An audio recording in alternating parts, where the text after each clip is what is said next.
let's start. Okay, let's start with a simple question. So we already know that we have multi-rotors and fixed-wing aircrafts in the airspace as of now. So why do we need to bother about VTOLs at all? The vague answer lies in the question itself. So a VTOL is a vehicle which exhibits both the behaviors of a plane as well as a multi-rotor. If we wonder where these vehicles might be essential, we don't have any lack of answers as such. So think about military applications. So I think you might have heard about or seen the Harrier jump jet, which takes off vertically and has the capability to cruise at high speeds. So like many times there is a situation that we don't always have a runway and you might have to take off from a helipad, but still we don't want to compromise the mobility of the aircraft. So that's where VTOLs come into the picture.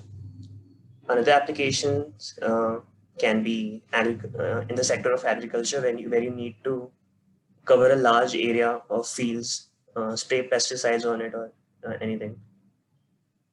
Another application of VTOLs can be in disaster management. We can in today's age we can see applications of multi-rotors being used, like a swarm of drones. Majorly dealing with the disaster management thingy. But if you think about it, if you have to travel long distances in a short period of time, multi-rotors isn't the most efficient option. So if you need to like travel to a destination in a very short time as well as access the situation over there, I think VTOLs can do a much better job than this.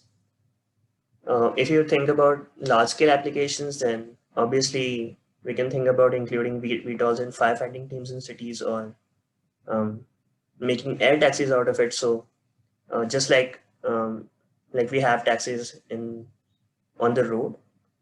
Um, okay, Bellevue, right. Yeah, that's the design. I think Vishnu can tell more about it in the further slides.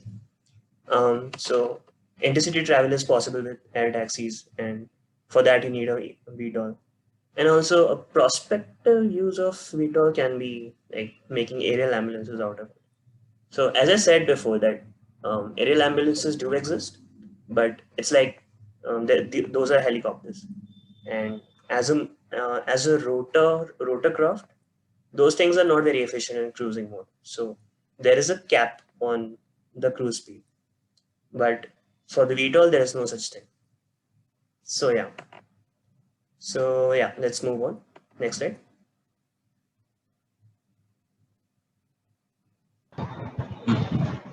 Moving on to the various configurations of VTOL.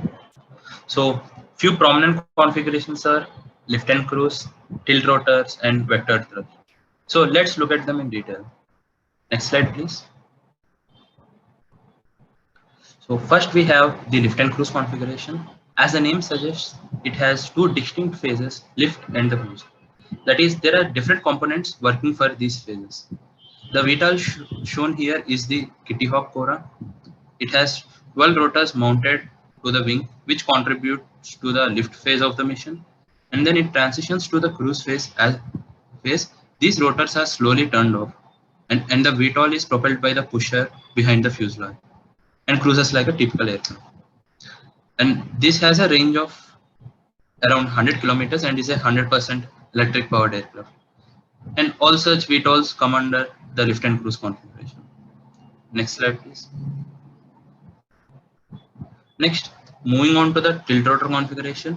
In this configuration, the rotors are tilted accordingly to achieve the desired maneuvers like transition from hovering to steady flight, etc. The example we have here is the Bell Nexus 6HX model. It has 6 ducted tilt rotors which are quite huge and can travel a range of around 241 kilometers. It's a hybrid electric type VTOL, and the VTOLs with this configuration come under the tilt rotor configuration. And next slide, please. So this class of VTOLs uses the thrust vectoring to achieve different maneuvers. That is, controlling using the thrust generated by each propulsion system instead of our typical control surfaces which we observe like aileron, elevators, rudders, etc. The VTOL shown here is the Lilium jet. It achieves thrust vectoring using EDFs, electric ducted fans, and this particular VTOL has no folding propellers or wings, no tail, no rudder, no gearboxes, no tilting wings, no water cooling or no liquid as such. And it has 36 electric ducted fans in total, 12 in the front and 24 in the back, and can travel an estimated range of 300 kilometers and is a 100% electric powered VTOL. Yes. Next slide, please. So these three configurations are currently in the development and testing phases. The first one is Lilium, as Kushal briefly touched upon it. It's made by German engineers, and its unique capability is that it uses something called the distributed propulsion system. So the engineers have intentionally introduced redundancy in the system. So even if a few electrically ducted fans fail, the other electrically ducted fans can still keep up the aircraft in hovering and cruising phases. And that is the advantage of a distributed propulsion system rather than having a centrified propulsion system like a gas turbine engine in a conventional aircraft. It also makes use of the thrust vectoring for something called as lift augmentation. And since it has a lot of less moving parts, as Kushal mentioned, it doesn't have gearbox and so many other stuffs. So it's basically lighter in weight compared to other VTOLs of its class. The only downside of Lilium is that the electrically ducted fans consume insanely high power during hovering. But otherwise, they work pretty efficiently in cruising phase. The next one is Bell Nexus. It's a US based firm. Again, it is the parent company of the famous Osprey V22. It's again a classical example of tilt rotors. The ducted rotors make it pretty heavy, but again, they have a good tendency to mitigate noise and streamline the flow for better cruise performance. Um, Another downfall is that the rotors are not at their peak efficiency during hovering phase because mostly they are built to be as propellers and they're optimized to perform better in the cruise phase. And since it uses a hybrid engine, it has a intermediate range when compared to a pure hydrocarbon and between a pure hydrocarbon and a pure electric aircraft. The third one is Joby S4. It's again made by a company called Joby Aviation, which is a Californian company. It uses tilt rotors, but sometimes people also classify it in the thrust vectoring because it can, rotate some of the propellers anytime during the cruising phase. And they're also coming up with a new design for the rotors. So basically, the rotors can fold like the petals of a flower. So that is a new design that they are testing out. And it's very similar to NASA's experimental electric aircraft, also known as the Maxwell X-57. I really urge you to look at its rotor design. It has a very, beautiful design. It closes like a petal. Right. So here's a small video clip of Lilium's testing phase.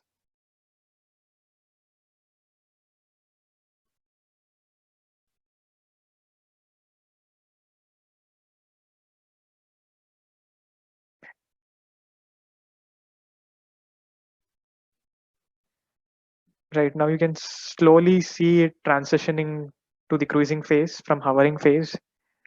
And yeah, it basically uses the one side of the EDFs to, give more thrust and the other side gives less thrust uh, while taking a smooth turn.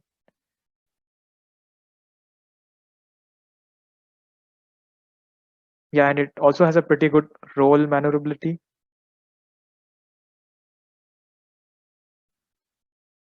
there might be some problems if there is a sudden gust or sudden turbulence, but yeah, other than that, it works pretty decently. Yeah, and it's one of the best eVTOLs out there, which is very beautiful to look to. Definitely the best. Yeah. Yeah, it looks pretty cool to everyone, and it seems a rather uh, innovative design than the other designs.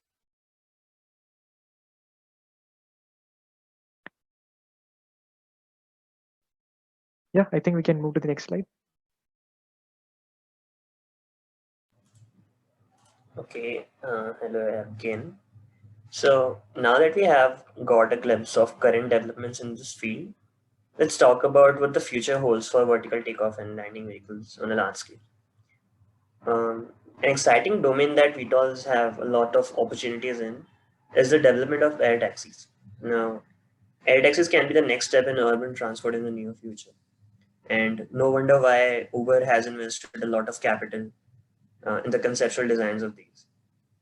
The image that you see on the left is of Uber Elevate ECRM002, which stands for Electric Common Reference Model. And many variants of this design have also been made, and they are trying continuously to come up with better designs. While the image that you see on the right is of Alakai Sky, another multi-rotor configuration for air taxi. It is not really a VTOL, you could say. It is just a big uh, hexacopter, you can say, okay.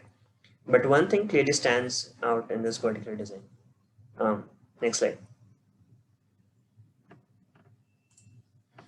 Yeah, so these are the broad specifications of this proposed air taxi. It is not in the market out yet. It should be coming out in the year 2023 or 2024. So it is a multi-rotor type eVTOL. Okay, it has space for four passengers and one crew. Passenger like maximum payload can be 450 kgs. Maximum speed can be 188 kilometers per hour. But the best thing about this design is that its range is more than 600 kilometers, which is a surprising fact because, as I said, if you want more range, then you need to be really efficient in the cruising phase, because that's where you're moving with high speed and covering a lot of distance. But as I said before, it seems contradictory to the fact that this rotorcraft configurations, how like if they're so inefficient in cruising phase, um, like how is it possible that this thing over here has a range of 600 kilometers while Lilium Jet has only 300 kilometers? So the reason of this is its power source. So this is not really about eVTOL. I'm just telling you this out of curiosity because this seemed fascinating to me. So the power source that this Alakai Sky uses is proposing to use is high point turbo air cooled hydrogen fuel cells, which promises specifications way better than the electric options that we have as of now, like lithium ion batteries for powering up the VTOL. If anyone is interested in how Highpoint is planning to do this huge task, then you can check out the website. We'll provide the presentation, and I have linked it in the like in the slide. So yeah, that's all that I wanted to talk about the future of eVTOLs. Next slide. Yeah, so all the designs that we showed to you were for you to get some inspirations to get started with the actual design process. So if you actually want to design your own VTOL, then this is usually how we proceed. All right.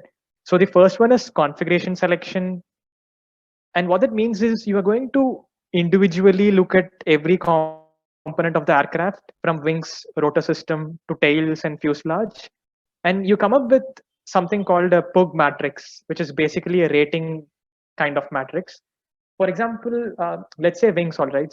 So we have different kinds of wings, right? We have mono wing, bi wing, tilt wings, tandem wings, and then you have blended wings. So that is a logical way to narrow down a single configuration. And the way to do it is that you first come up with a few parameters that are critical to your mission objective. All right. So let's say the critical parameters are safety, range, and stability. And then based on these parameters, you allot marks to each and every possible design. For example, if it's a mono wing, you can give a mark to it. And then if it's a bi-wing, you can give another mark to it. And you do it for all the other wing configurations, and then you shortlist the top 3 which have the highest marks. And similarly, you do that for tail, you do that for fuselage, you do that for rotorcraft system. And let's say you have top 3 finalists for wing, tail, fuselage, and rotorcraft system. All right. So you basically have 3 to the power 4 configurations. So out of these configurations, you then finally choose the one that is best and meets your mission objective in a much more efficient way. And that is the first step. The second step is the weight and size estimation. So based on historical data, you can make a curve fit, and then you can find what would be your VTOL's weight. For example, if your VTOL has a payload capability of 200 kilograms, then you take up the previous designs that were built throughout the last 50 years or 60 years, you make a simple plot, you fit a trend line, and then you figure out what is an approximate first order weight of your VTOL. Size estimation is not very straightforward. You need to come up with your own sizing algorithm for sizing the wing and finding the aspect ratio and finding the fuselage length. That is the second step. So yeah, third step. So basically from the configuration selection, let's say you have finalized that coaxial rotors work best for your VTOL, all right? Now in the third step, you need to come up with some numbers like the power consumption, how much thrust can each coaxial rotor provide, and then you figure out whether the power that is left out after hovering, is that power sufficient to propel your VTOL to achieve the desired range. So those kind of analysis see whether your eVTOL can, or whether your hybrid VTOL or the hydrocarbon based VTOL can cover the range or not, how much payload can it carry. Those are all in the third step. So in the fourth step is you come up with the aerodynamic and structural analysis.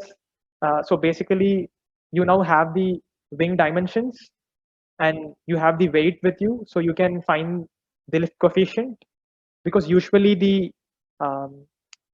cruise velocity is given to you as a mission requirement. So using the cruise velocity and the weight, you can find the lift coefficient, and then you can find out an airfoil that suits your need best. And you can make a wing in a very simple software such as XFLR5, and you can do a simple aerodynamic analysis to find out whether your wing can provide the required lift or not. And once you do that, you again come up with some numbers such as the thickness of the actual wing, and then can the structure tolerate a high amount of wing loading and structural loads. And if it qualifies the structural analysis, you move ahead. Otherwise, you come back to the aerodynamics, or you make some tweaks in the sizing.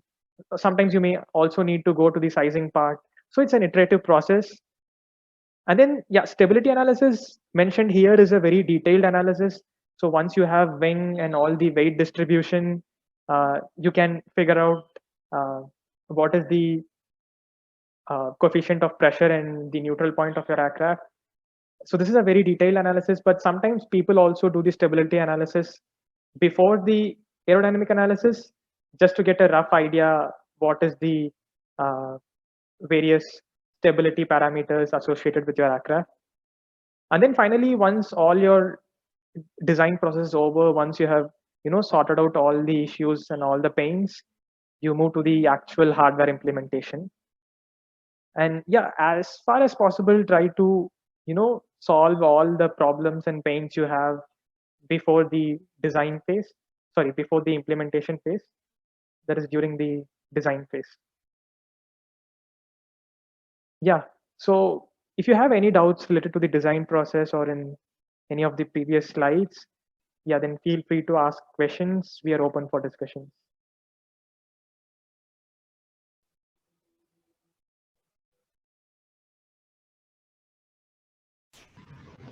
It was a wonderful session, Ronit, Kushal, and Vishnu. Now we are open for doubts. Thank you so much. Hello, am I audible? Hello. Yes, you're audible. Yeah.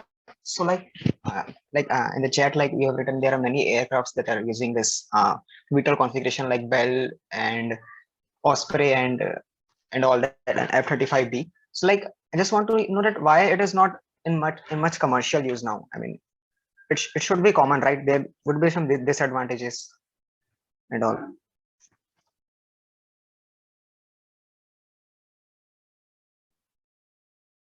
Okay, I think I'll go first. Cost could be one issue. All right, operating costs might be an issue. And I think one of the biggest issues is certification, because it's a very new type of transportation. The certification takes a lot of time, right? Because no one has tried it before, and that could be one potential obstacle for eVTOLs. Yeah, the next could be funding and other cost issues as well. And again, it depends upon the country where we are staying. Right? We have a lot of metros in Mumbai. Why do you even care about eVTOLs, right? Yeah, that is also one reason. Yeah. Thank you. Another reason can be there can be some noise issues. So you need to figure out what is the noise regulation, and there could be pain for the manufacturers from a noise perspective too, especially if you're using it within city level transportation. Yeah, go ahead. Someone wanted to ask something. Where can I get the recording? Because I have joined just now.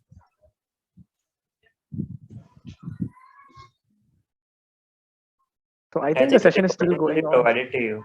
It is being recorded right now. You'll get the recording afterwards. Okay, thank you. Hello, I wanted to ask that what are the softwares we can use other than XLR5 for aerodynamics analysis?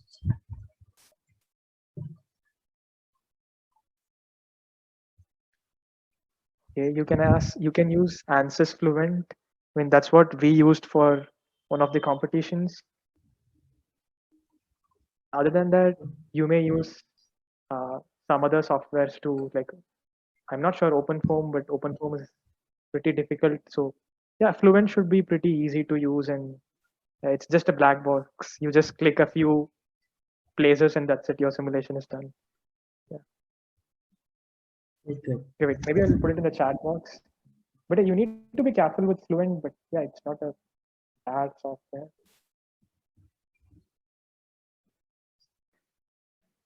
But if you want to do rotor simulations, then actually Kushal did it in OpenVSP. I think Kushal can elaborate on it. It has also pretty impressive CFD simulations with it. Yeah. OpenVSP has inbuilt methods like even for the normal aircraft simulation, it has panel method and all, but the accuracy issues and the iteration time which you need to do for getting a relatively good answer would be more. And I would say at least for computation CFD part, uh, first analysis can be done in the OpenVSP. Even the design can be done. The whole design process can be carried out on OpenVSP. It's pretty like direct for VTOLs. Any aerospace related stuff, it's very easy to make on OpenVSP. And rotor blades, but the accuracy is one of the issues if you go for one VSP. That's it.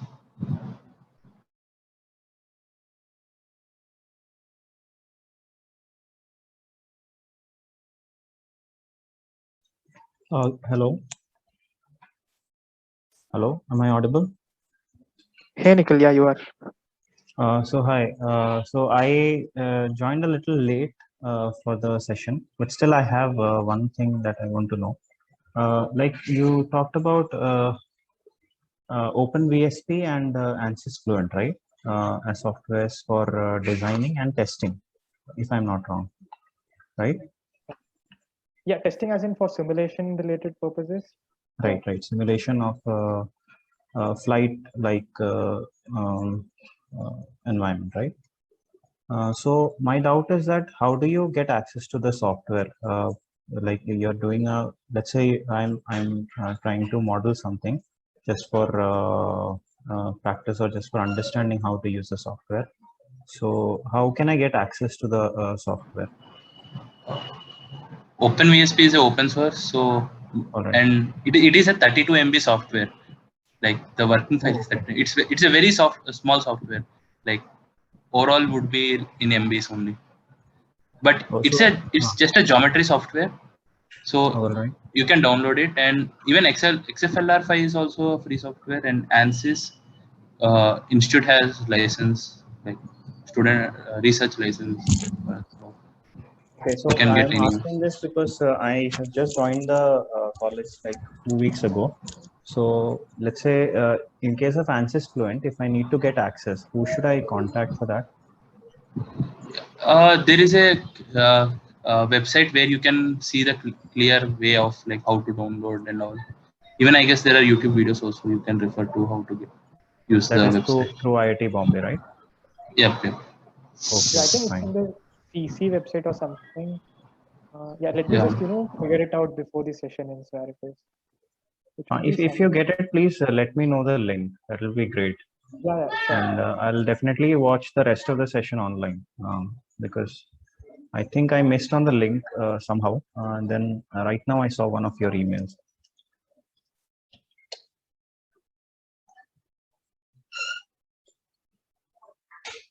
Thank you.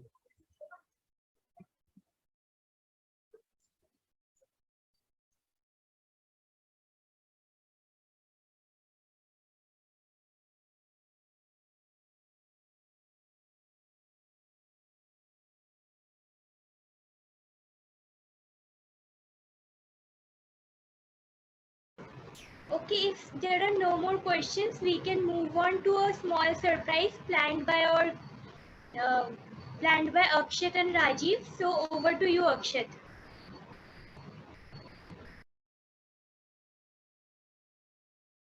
Yeah, just a second.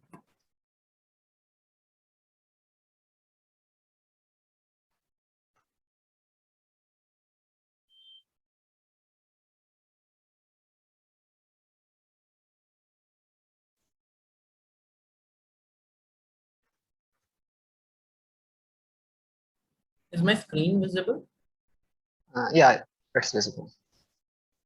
Yeah, so basically, hello everyone. I'm Akshat Verma.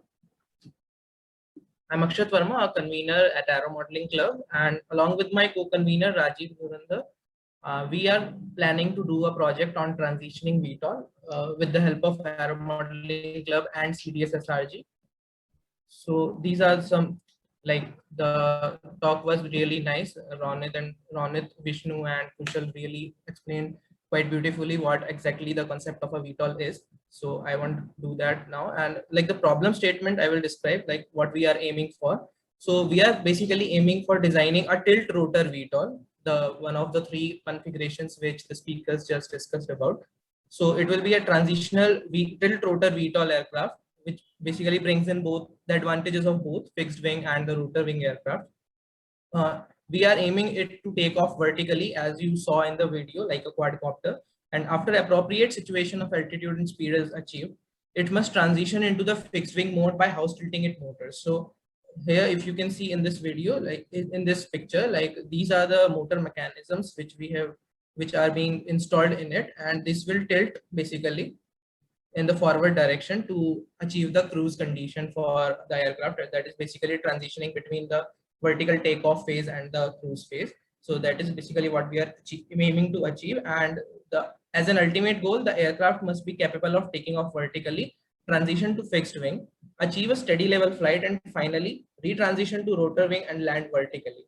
So this is the ultimate aim of the project. And as per the steps and learnings involved in the project are concerned, so you will be learning the analysis of aircraft design, which will be the first part of our project, which we'll do as explained by the speakers, which consists all the aerodynamic analysis and weight iteration part, and also establishing the configuration of VTOL, exactly which configuration to use, like 3 rotors or 4 rotors, and that we will confirm after this step. The next step would be CAD modeling and simulation of the aircraft, which will basically mostly be done on SolidWorks. This is an example how the tilt rotor mechanism is designed in SolidWorks and simulated. Basically, and to implement the functionality of tilt rotors, which we are aiming to use in the project, we will be using a PID control mechanism, and we will be using appropriate softwares for PID control. You will learn all the basics of PID control systems and controls theory during this part of the project. And that will basically be the backbone of tilt rotor mechanism of the project. After that, aircraft flight simulation will be done on softwares like maybe R2Pilot or some other suitable aircraft simulation software we will be using. And finally, if the situation permits, we are, as an ultimate aim, we are aiming to build it in the hardware mode, hands-on building experience we will be getting. So these are all the learnings and steps involved in our project. This is just an overview, and and we will also, like, there are many subparts of these steps. I've just given an overview of the project here. Yeah, so thank you. That was the project which we are aiming, and we really hope that some of you will be joining us in this project, and together we will achieve success and we will successfully complete this project. You can find the link of the Google form to apply if you wish to be a part of this project. It will be shared in the chat box just now. Yeah, so that was all, and thank you for joining. So yeah, please fill the form if you want to do this project together. Thank you.